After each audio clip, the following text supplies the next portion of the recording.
Саламатсыздарбы урматтуу угармандар, кайрадан сиздер менен бул подкасттын алкагында сиздер менен саламдашып жатканыма абдан кубанычтамын. Кандай турасыздар, амансыздарбы урматтуу угармандар? Бүгүнкү талкуулай турган темабыз медиа сабаттуулук. Ушул теманы талкуулоого бизге конокко Исмаил Карыпов деген жаш жигит келип берип отурат.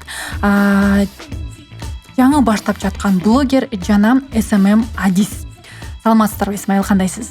Саламатчылык, кандайсыңар? Жакшы турасызбы? Ден соолугуңуз жакшыбы? Кудайга шүгүр, рахмат, жакшы. Силерге рахмат чакырган үчүн. Келип бергениңиз үчүн сизге рахмат. Азыркы тапта мындай болуп атпайбы? Мурун эгерде биз жөн эле баягы ишибизди сурап, анан андан ары кетип кала турган болсок, азыркы тапта кимдин эмнеси ооруса ошол нерсени аткарат экен дейт. Ошол себептен баягы ден соолугубузду сурап, амандыгыбызды сурап жатабыз. Өзүңүздү кандай сезип атасыз? Денingиз сакпы, жакшысызбы?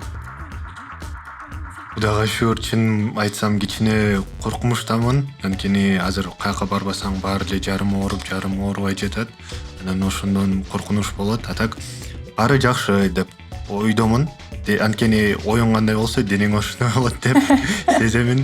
Ошон үчүн ойду оңдогула, мээңер деп программанан баары жакшы болот. Эң сонун, Исмаил, бул ишенимиңизди мен толук түрдө бөлүшөм. Анткени мен да ушундай ишенимдемин.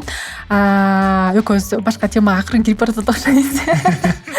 Бүгүнкү медиа сабаттуулук боюнча сүйлөшөлү. Мына ушул азыркы кырдаалда ошо медиа сабаттуулук абдан керек болду окшойт деп ойлойм. Анткени биздерде ар кандай ачык булактар курчап турбайбы? Анан ошол ар бир булактан ар кандай маалыматтар келди да. Анан ошол жөнүндө кандай айта аласыз? Айтайын дегеним, баягы ар кандай маалыматтар келип баштады, терси дагы келди, жакшысы да келди, туурасы да келди, туура эмеси да келди да. Анан ошол нерсени кантип ылгаш керек? Келген маалыматты кантип ылгайбыз? Эң биринчиси айта турганым, бул туптуура. Азыркы учурда могул коронавирус, ковид деп 19 деп айтып коет атпайбы? Ошого карата адамдын баары онлайн көчтү. Дистанционный иштеп атышат, окуп жатышат. Анан ошого карата толтура мошенниктер чыгып баштады. Же мошенниктер болбосо, өзүбүз адам, мисалы менин атам, апам көп түшүнбөйт да, анан WhatsApp аларга бирмкени жөнөтсө, мисалы вертолет менен же самолет менен ушул вирусту жөнөтүп атат дегенде алар ишенип калышат. Анан ошол итте мен капа болом да, анткени адамдар ошону текшербей, маалыматты текшербей бири-бирине жөнөтүп жатканына. Ошого карата мен айтарым, бул биринчи критическое мышление деп коет, сын ой жүгүртүү. Ошол сын ой жүгүртүүнү өнүктүрүп өстүрүш керек өзүбүздөн. Буну антип өнүктүрүп өстүрөбүз, бул суроо берүү. То есть ставить все под сомнение. Баарын туурабы, туура эмеспи деп, чынбы, чын эмеспи. Анан ошол кайсы бир маалымат келбесин, кайсы бир бул булактан келбесин, суроо бергиле өзүңөргө жана ошол булакка. Бул ким жөнөттү биринчи, кимге жөнөттү, эмне маалымат экен. Анан бир заголовогун эле окуп калып, там жаман болуп атат деп эле окуп калып, анан жөнөтө бербей ар кимге, ошону толуктап, тактап дегендей. Вот эң негизгиси биздин жашообузда деп ойлойм, бул не только медиа жана тарабынан, жашообузга керектүү навык кандай болуп калат ошондо? Көндүм. Жашообузга керектүү көндүмдөр.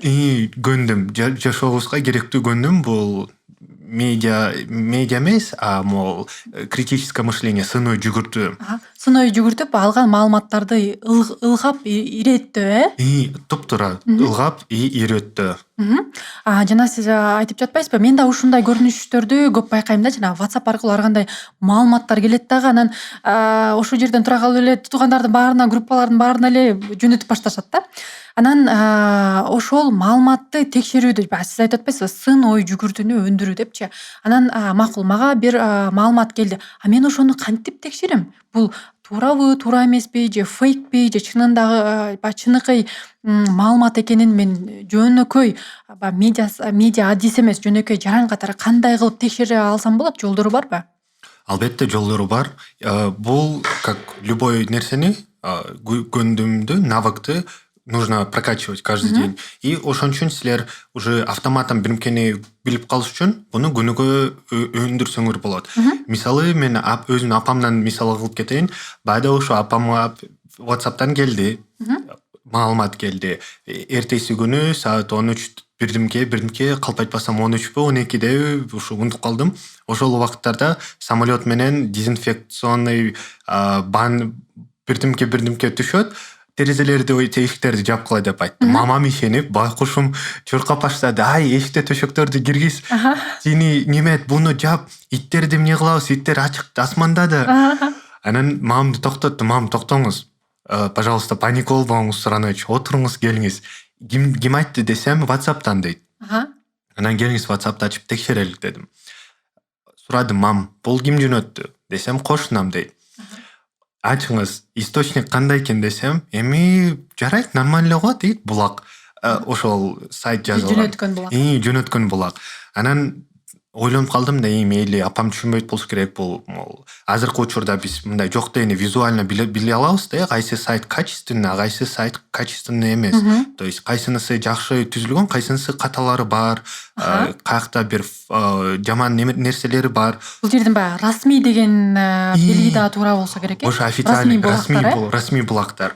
Анан мама ошол ачтырды. Анан сурадым, бул расмий түрүндөбү десем, эми билбей атам дейт. Анан айттым, хорошо, мам, сиз Google менен жакшы иштей аласыз. Келиңиз Google байкебизден сурайлык деп. Мамам кирди, Google'дан сурады. Көп кайсы бир болбогон булактарда ошол чыкты маалымат, бирок расмий булагында чыккан жок. Мисалы, расмий булагы бул новостной агентстволор турабы, там мамлекеттик сайттар. Албетте, бул эгерде үстү-үстөн бизден биримкени себеттесе, бул мамлекетке тийишелүү да. Анда мамлекеттик булактар биримкени ушул боюнча жазмак же айтмак. Анда андай маалымат жок болсо, бул эмне? Бул фейк же дезинформация деп коет. Ошондо Исмаил, мен туура түшүнүп жатамбы? Баягы маалыматты фейк же чын экенин текшериш үчүн биринчи эле баягы Google байкебизден сурашыбыз керек экен, э? Анан ошол Google байкеде эгер Google байкебиз биз алган маалыматты расмий баракчалардан, расмий булактардан чыгарып берсе, же болбосо ошол эле улуттуу кабар берүүчү сайттар, мисалы Кабар 24, анда Аки пресс деген сыяктуу, ошол сайттардан чыкса, анда ишенсек болот экен, э? Эгерде андай сайттан чыкпаса, сиз айткандай паникага алдырбай эле ал маалыматты жаап койсок болот экен, э? Туура түшүнүп атамбы? Туп-туура, албетте. Анан мындай айта кетейин, күнүгө эле ошентип ар бир маалыматты текшербеш үчүн өзүңөргө бир мындай немеңерди түзүп алсаңар болот, как привычка катарычы. Эгерде бирөө биримкени жөнөтүп жатса, 5-6 жолу текшердиңер, туура эмес маалымат жөнөтүп атса, 7-чи жолу айткыла. Ай, менин булагым, сен мага мындай нормальный, тактаган, туп-туура, точный маалыматтарды жөнөтчү деп. Ал сурайт, кантип жөнөтүш керек? Аны кантип билем деп. Аны ошондо ошого үйрөтөсүңөр. Үйрөтүш керек. Ал адамга үйрөтөсүңөр. Анан уже силерге андай маалымат түшпөй калат. Анан тигил адам дагы өзүнүн булагына үйрөтөт болуш керек. Анан ошентип биз ушул сыноо жүгүртүүнү жана ставить под сомнение деген ушундай суроолорду баарына үйрөтсөк, биздин коомдагы мындай неме болуп калат да. Маалыматтык жактан дени сакпы? Дени сак, абдан туура, дени сак. Ошо азыркы тапта чындыгында эле ушул маалыматтык гигиена деп коет эмеспи? Чындыгын айтсам, мен бул нерсени өзүм аябай карманам. Телефонду өчүрүп, мисалы мен түнчүндө сөзсүз түрдө өчүрөм, баягы эс алуу күндөрү өчүрөм да. Өзүмдүн баягы ден соолугума да. Анткени айтайын дегеним, негизи эле маалыматтар көп болуп, анан ошол маалыматтын негизинде сарсанаа болуп, ойлонуп атып, кылып аткан жумушуңду унутуп калган да күндөр болот экен да. Анан жанагындай терс багыттагы маалыматтар негизги жашообуздун, жалпы калктын жашоосуна кандай терс таасирлерин алып келет? Абдан жакшы суроо бердиңер. Чынын айтсамчы, анткени азыркы учурда мен алыс кетип барбай эле коеюнчу, абдан жаман окуяны уктум. Бул тактаган окуя.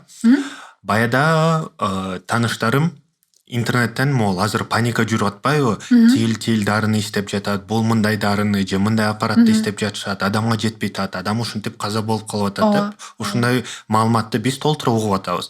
Ошого карата толтура азыр аферисттер чыгып баштады. Калп эле акчаны бизге жөнөткүлө, биз ошол дарыны жөнөтөбүз силерге деп. Ушундай терс сайттарды, туура эмес сайттарды, там тест сайттарды создавать этип туруп, ушинтип жөнөтүп атышат.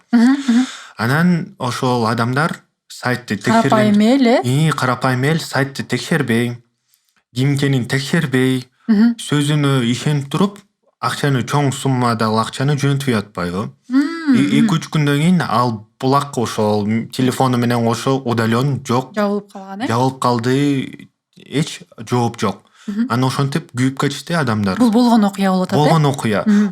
Ошол терс, бул эң чоң жамандыгы да, Терс зыяны. көрүнүштөр, Зыяны. Бирок эң мындай поверхностный десем, бул сиз айткандай күнүгө гигиена сакташ керек. Анткени мисалы телефонду өчүрүп, ар кайсы биздин жашообуз азыркы учурда социальный сеть болуп калбат, социалдык тармак болуп калбадыбы? Ошол социалдык тармакты очищать этиш керек да, мынтип тазалап. Тазалап дегенди бул кандай түшүндүрөбүз? Бул кереги жок зыяндуу маалыматтардан отписка жасап, кереги жок маалыматтардан кошулуп, анан аларды ушакташып кошо жүрбөй, Аралашып кетпей, аралашып кетпей, алардан алыс туруш керек да. Вот, ошон үчүн өзүңөрдүн социалдык тармагыңарды тазалап турганга аракет кылсак аракет болот экен да, кылып. Анан дагы жанагындай сиз айткандай тиги Айшага чалып, ай мага болду жөнөтпөдү, Бири бириңерди үйрөтүп. Мындай эмелерди жөнөтпөгүлө деп. Анан азыр баягы ушул пандемиянын негизинде жаралган ситуация жөнүндө сүйлөшүп жатпайбызбы? Анан bundan башка дагы мындай көрүнүштөр болот да. Мен кээде таң калам. Мисалы, социалдык баракчаларда кээ бир эң мындай пайдалуу, жакшы маалыматты чыгарып, анан ушул маалымат элге жетсин, элдер колдонуп калсын деп калың журтка таратайын десең эле анча тарабайт. Анан анча-мынча жанагындай ыплас, бирөөнү жамандаган, ушактаган нерселер эле элдин баарына эле тарап, баардыгы эле билип калышат го. Анан мен бир четинен ичим күйөт да, анан бир четинен таң калам. Ушундай элге тарап кетүүнү атайын командалар отуруп жаратышабы же бул кандай жаралган, кандай нерсе негизи, бул кандай болуп иштейт? Мисалы, сиз СММ тарабында адис болгон катары кандай деп айта аласыз бул жөнүндө? Бунун баарын биз айтып коебуз желтая пресса деп. Анан буга эки жооп бар. Биринчиси, ооба, албетте адамдар бар, ким ошолорду таркатат, ким ошолорду жаратат, ким ошолор менен иштейт. Экинчи бул биздин адамчылыгыбыз деп койсо болот го, качество человеческие.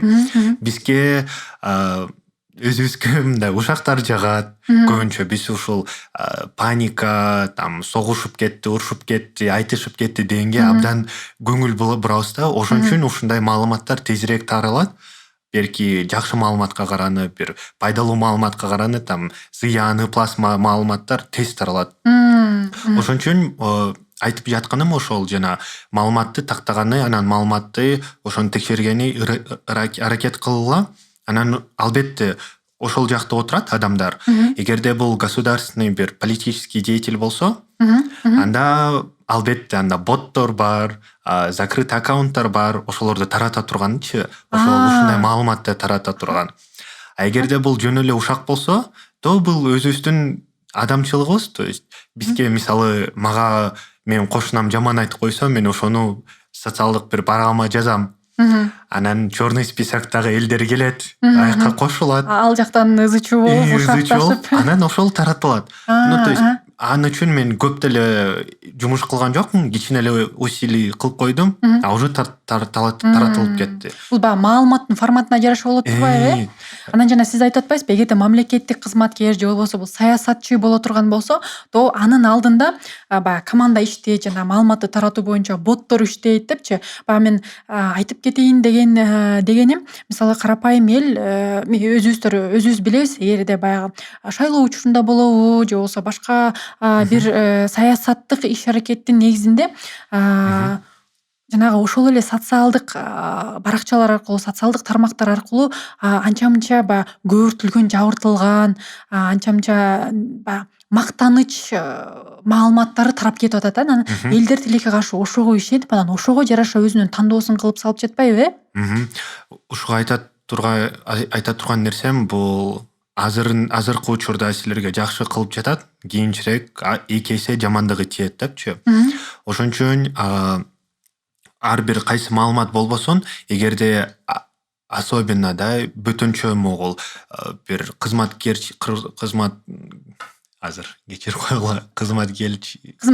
кызматкерлер ушундай маалыматты жаратып жатышса, анда бул албетте бул өзүн пиар кылып жатат. Пиар бул сөз туура эмес да, негизи хайп кылып жатат деп айтып койсок болот. Могул хайп деп азыр көп адамдар айтып жатпайбы? Ошол бул хайп деп коет да. Биримкени кылды, бир кичинекей эле иш кылып койду. Анан ошондон айланайын чоң бир өзүнчө эле укмуш биримкени жаратат. Анан адамдын баарын ошону айтып баштайт. Адамдар ошого ишенип тилекке каршы. Анткени жаман жактарын ошол боттор, алар жаман жактарын бүт удалить этишет да, жабышат. Ошон үчүн эгерде өзү карапайым элим ошону туура тактап, Google'дан сурап, издеп баштабаса, берген маалыматты биз жей беребиз. Ошон үчүн берген маалыматты жебеш үчүн биз өзүбүзгө мындай бир правила түзүш керекпиз да. Эреже түзүп алышыбыз керек. Эреже түзүп алыш керек. Эгерде бир жакшы биримке тийип жатса, анда бунун артында точно бир жаман нерсе бар. То есть обязательно эмес, бул кызматкерди карата да. Бирок бул 50/50 деп коет эмеспи? Ошону айтам да, это не всегда, но в основном это так. Ошону барып Google'дан сурайбыз. Бул адам эмне адам, кандай адам, эгерде бир добуш бере турган болсоңорчу, жөн эле мен Instagram'дан окуп алдым, бир посттон абдан жакшы нерселер жазайт экен деп барып добуш бербей, Google'дан байкебизден сурап, байке, бул эмне адам, аты жөнүн жазып. Эмне кылып жүрөт бул деппи? Анан ошол жакта бүт маалымат чыгат. 5-6 страницасына чейин бүт маалыматтын баарын текшерип көрсөңөр болот. Ошондо баягы азыр мен экөөбүздүн маегибиздин негизинде түшүнүгүм боюнча тилекке каршы биздин болгон үмүтүбүз Google эле байкебизде турбайбы? Же андан да башка булактар барбы биз маалыматты тастыктап ала турган? Тилекке каршы азыркы учурда ошол Google байкебиз да бизди кээде подводить этип коет. Кээде анча-мынча тамашалап да коюшу мүмкүн да? Ал эмнеден болуп жатат? Ал таргетированный реклама деп коет, Google Ads деп коет. Ошондой рекламный атайын рекламалар жүргүзүлөт, Ошон үчүн силер карап жатканда биринчи баракчасын эле ача калбай, бир 5-6 баракчасын караштырып, ошондон да текшериш керек да. Ата Google'дан байкеден сура дедиле деп ошол бизге инжир менен Исмаил менен инжир айтты, Google'дан сураш керек деп эле. Анан биринчи баракчасын ача калбай, текшерип ар кайсын эң негизгиси бул маалыматты сравнивать. То есть бири-бири менен салыштырып көрүш керек экен да. Албетте бири менен салыштырып, ошону тактыктап, кайсынысы туура айтып жатат, кайсынысы мындай приукрашенный эмес, кайсынысы көбөйтүлгөн эмес, көбүртүп жабыртылган эмеспи деп. Окмуш там цветочки, гүлдөр жок, кайсынысы жөнөкөй бантиги көйнөк кийгизбеген, кайсынысы жөнөкөй маалымат деп. Түшүнүктүү. Баягы биздин маегибиздин алкагында аябай кандай айтсам шайыр тема болду окшойт. Анткени биздин жашообузда кездешип жаткан көйгөйлөр, кездешип жаткан көрүнүштөр болуп жатпайбы? Тилекке каршы негизи эле бизде жарандардын арасында медиа сабаттуулуктун өнүкпөгөндүгүнүн себебинен жанагындай сиз айткандай анча-мынча акча да жоготуп койгон учурлар болуп жатат. Эми бул сиз билген, биз билген маалыматтар, фактылар болуп жатат. Биз билбеген да толтура. Ошол себептен баягы угармандарыбызга айта кетчү нерсе сөзсүз түрдө ар бир жаран өзүнүн негизи эле сабаттуулугун, ошонун ичинен медиа сабаттуулугун колунан келишинче жогорулатыш керек экен да, Албетте, ошону жогорутулуп, ошону өзүңөрдөн өстүрүп, анткени азыркы учурда биз диджитал жашоодо жашап жүрөбүз. Онлайн жашоо деп коет. Биздин эгерде мурун 20% бул онлайн жашоо болсо, калган 80 биз мындай жашообузда жашап жүрөбүз. То азыркы учурда биз баарыбыз онлайнга өттүк. Ошон үчүн телефонубуздун ичиндебиз, баарыбыз. 24 саат, 7 күн сайын. Ошон үчүн ушул эң негизгиси эрежелерди билип алгыла дагы, өзүңөрдү эгерде кошунаңар же тааныш туугандарыңар билбесе, ошолорго үйрөткөнгө аракет кылгыла. Медиа сабаттуулукту, медиа гигиенаны, эрежелерин ошол. Анан жөн эле мага досум лайк басып койчу, ошол менен репост поделиться кылып койчу, анан подписка кылып койчу десе, ошолордун баарына эле ишене бербей, факт-чекинг кылып, факт-чекингден бул англис тилден факттарды текшериш керек. Факттарды текшериш керек. Анан силерге жагабы, жакпайбы, ошону дагы өзүңөрдү эң негизгиси өзүңөргө жагабы, жакпайбы деп ошондон анан тыянак чыгарсак болот экен да. Анан мага досум айтты эле деп ишене бербей. Чоң рахмат, Исмаил мырза. Бүгүнкү темабыз абдан кызыктуу болуп өттү окшойт. Анда угармандарга чоң ыраазычылык билдирип, сиздерге чоң ыраазычылык билдирип, сизге убактыбыз аз калды тилекке каршы, бирок сизге кыска эркин микрофон бергим келип жатат. Эмне айта алат элеңиздер? Кандай кайрылууңуздар бар эле? Эң негизгиси чоң рахмат, чынымды айтып кетсемчи, чоң рахмат силерге чакырган үчүн, анан угармандарга чоң рахмат. Бул айта турган нерсем бири-бириңерди сак кармагыла, өзүңөрдү сак жүргүлө. Анткени азыркы учурда, ушундай учурда биз сак болбосок, кийин бизди эч ким карабайт деп ойлойм. Анан бул ответственность. Эмнени кылбасаңар, эмнени жазабасаңар, онлайн болобу же мындай жашоодо болобу, ошого татыктуу болгондой болгула. Туура эмес айттым го, Туура эле. Ну, в плане, если делаете что-то, то потом имейте, точнее, Бир нерсе кыла турган болсоңуздар, ошого жоопкерчиликтүү болгудай болго деп атасыз окшойсуз, э? лайк бассаңар же жашоодо бирөөнү мактасаңар, ошого анан Татыктуу болуш керек экен, э? албетте. Чоң рахмат. Келип бергениңиздерге да чоң рахмат. Ал эми урматтуу угармандар, бүгүнкү темабыз медиа сабаттуулук болуп өттү. Бизде конокто Исмаил Карыпов болду. Жаш блогер жана SMM адис. Ал эми үн режиссеру Сергей Каргин. Ал эми сиздердин кызматта алып баруучулук кызматты аткарган мен Индира Тамирканова. Урматтуу достор, угармандар, кайрадан амандашканча сак саламатта туруңуздар. Рахмат.